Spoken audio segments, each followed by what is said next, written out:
আসসালামু আলাইকুম dear friend, SQL Server Reporting Services আরও একটি ইনফরমেটিভ ভিডিওতে আপনাদেরকে স্বাগতম। আজ মূলত আমরা যে বিষয়টি নিয়ে কথা বলবো সেটা হচ্ছে SQL Server Reporting Services UI টুল, যেটা মূলত আমরা ওয়েব পোর্টালের মাধ্যমে পাই, এবং কিভাবে আমরা একটা রিপোর্ট সরাসরি SQL Server Reporting Service সরাসরি ডিপ্লয় করতে পারি। এছাড়াও মাইক্রোসফটের যে রিপোর্ট বিল্ডার আছে সেই রিপোর্ট বিল্ডারের মাধ্যমে কিভাবে রিপোর্ট বিল্ড করতে হয়, এই সকল বিষয়গুলো। তাহলে চলুন সরাসরি আমরা মূল টপিকে চলে যাই।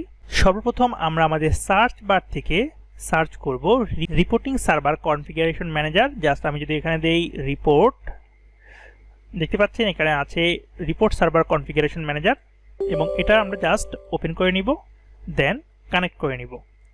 এরপর সরাসরি চলে আসব ওয়েব পোর্টাল ইউআরএল, এবং এখান থেকে সরাসরি আমরা ওয়েব পোর্টালে চলে যাব। ওয়েব পোর্টালে আসার পর আপনারা ঠিক এরকম একটি ইন্টারফেস পাবেন।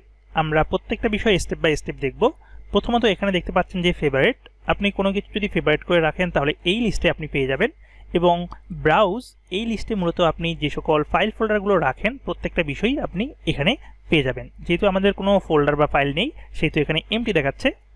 এরপরে আমরা সরাসরি চলে আসবো নিউতে আপনি যে বিষয়গুলো পাবেন সেগুলো হচ্ছে folder, KPI, pagination report, data set এবং ডাটা সোর্স।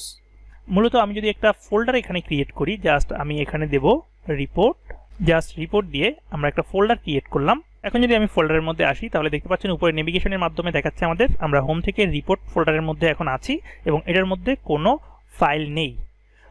আমরা যদি এখন একটা ফাইল আপলোড করি, এখানে দেখতে পাচ্ছেন যে আপলোড, আমি জাস্ট আপলোডে ক্লিক করলাম, দেন যেখানে মূলত আরডিএল ফাইলটা আছে সেটা আমরা দিয়ে দিব।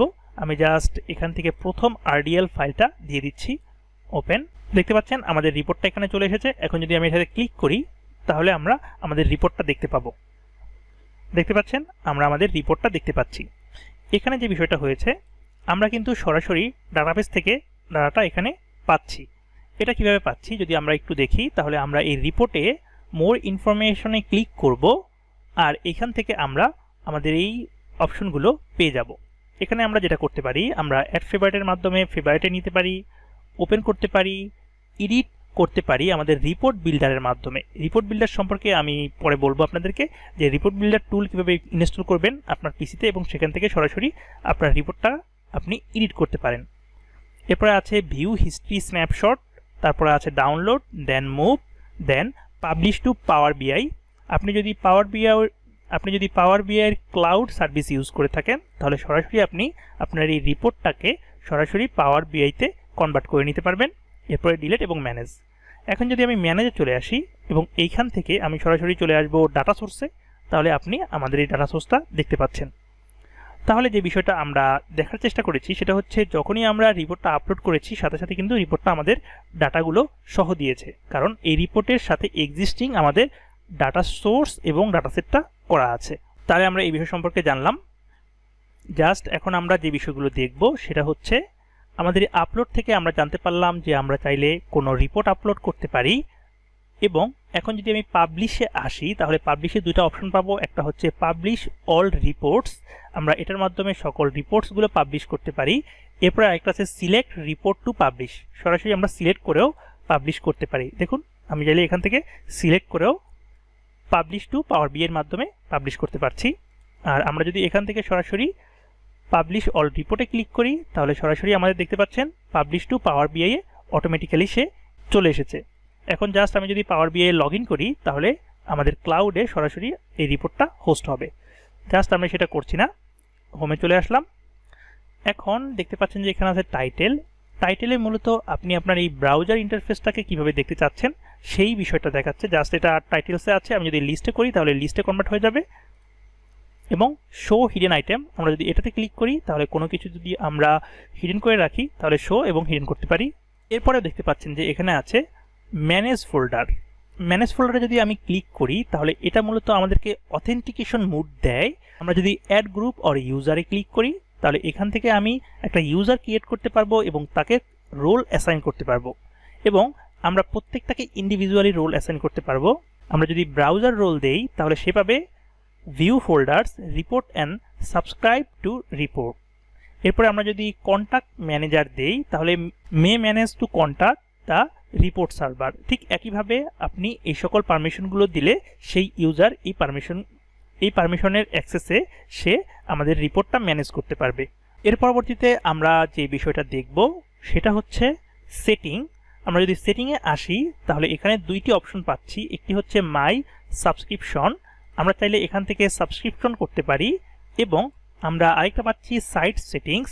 আমাদের এই যে ওয়েব পোর্টাল সেটাকে আমরা কিভাবে ম্যানেজ করব সেই বিষয়টা অ্যাকচুয়ালি এখানে আমরা করতে পারি।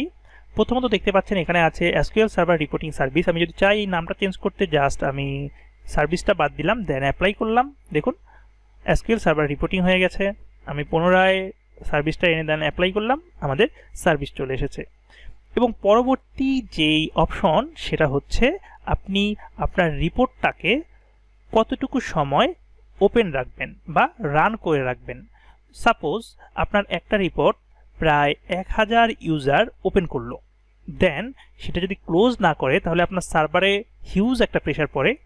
এই বিষয়টা এখানে মেনটেন করেছে। এখানে বলেছে allow the report to run for 1800 seconds before time out, মানে 1800 সেকেন্ড পরে অটোমেটিক্যালি আমাদের রিপোর্টটা ক্লোজ হবে। এরপরে যে বিষয়টা আছে হিস্ট্রি স্ন্যাপশট, এটা মূলত আপনি যে রিপোর্টটা নেবেন সেই রিপোর্টটার অ্যাক্টিভিটিগুলো সে স্ন্যাপশট আকারে রাখবে।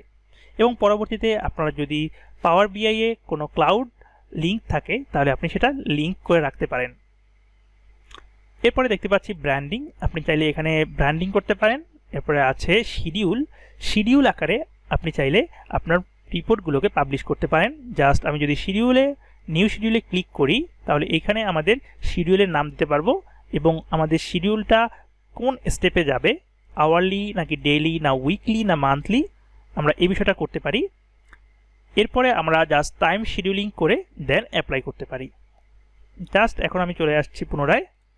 এরপরে যদি সিকিউরিটিতে আসি, এর পূর্বে আমরা দেখেছিলাম যে কিভাবে আমরা আমাদের ফোল্ডার এবং ফাইলগুলোকে সিকিউর করব, কিন্তু এইখানে যে সিকিউরিটি আছে এটা মূলত আপনার সিস্টেমকে কিভাবে সিকিউর করবেন। আপনার যেই SQL সার্ভার রিপোর্টিং সার্ভিসটা আছে সেখানে মূলত দুইটি মোড আছে, একটা হচ্ছে সিস্টেম অ্যাডমিনিস্ট্রেটর আর একটা হচ্ছে সিস্টেম ইউজার। এখন আপনি এই দুইটি অপশন মূলত কোন ইউজার বা কোন গ্রুপের মাধ্যমে রাখতে চাচ্ছেন সেই বিষয়টা আপনি এইখানে করতে পারেন। ফ্রেন্ড, এখানে মোটামুটি আমরা একটা ওভারভিউ পেয়েছি, বাট আমরা যখন ইন ফিউচার বিভিন্ন রকমের কাজ করব তখন সরাসরি আমরা প্র্যাকটিক্যালি প্রত্যেকটা বিষয়ই দেখার চেষ্টা করব।